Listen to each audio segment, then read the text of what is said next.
Hey chat, what's up? It's fucking 3:30 in the morning, but I just got out of a showing of Thor Love and Thunder, courtesy of my wonderful, wonderful girlfriend. Shouts outs to her for, getting me into that early screening.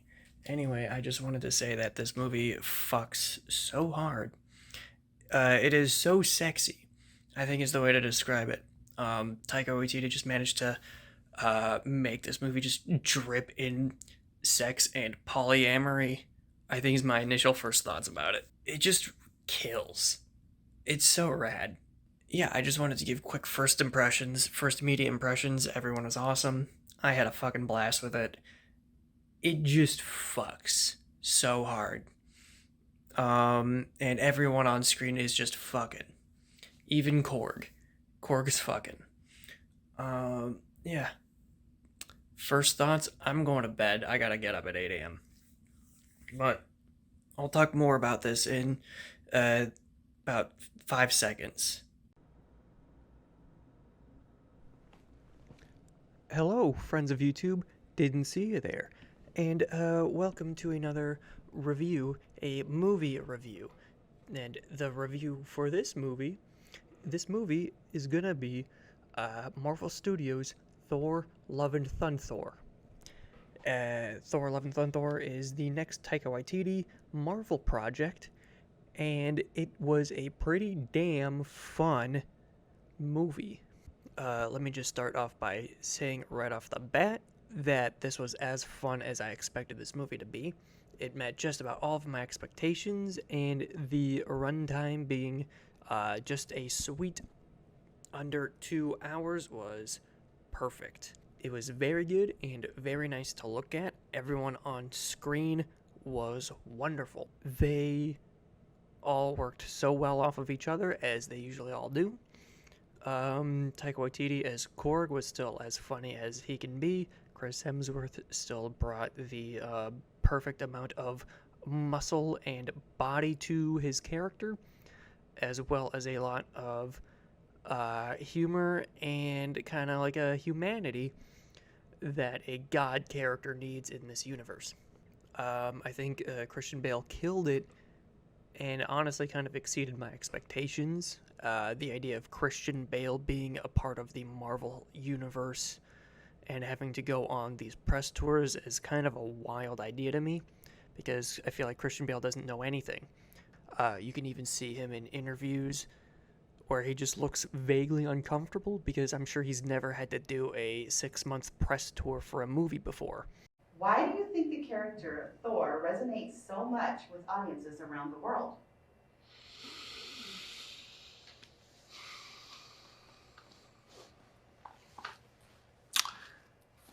Well,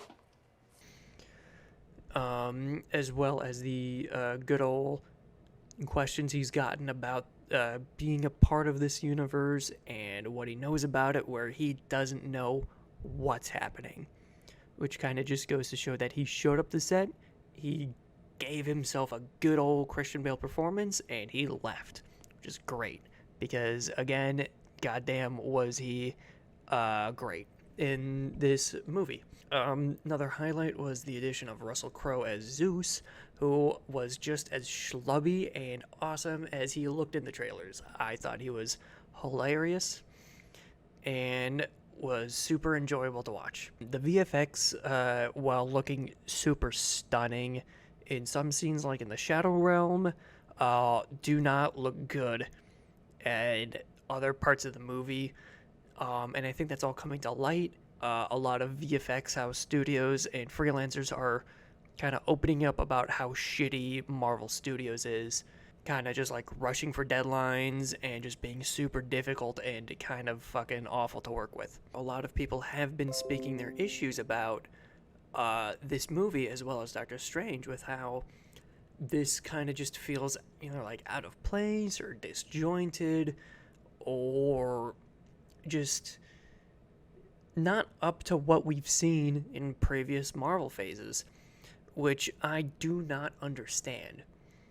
I get that they're out of place and that, they're not the same kind of like bland Marvel formula, but at the end of the day, this is still a slick comic book movie, and that's all I need. It's a comic book movie, and I don't need anything deeper than that. I don't need anything that hits harder, especially when this is a Thor movie. It hits all the right notes for me.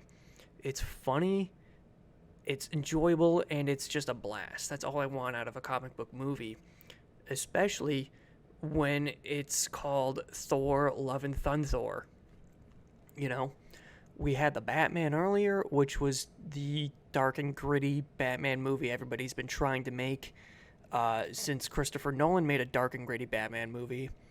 And now I'm just perfectly fine seeing this gay, sexual, and just fuckable movie.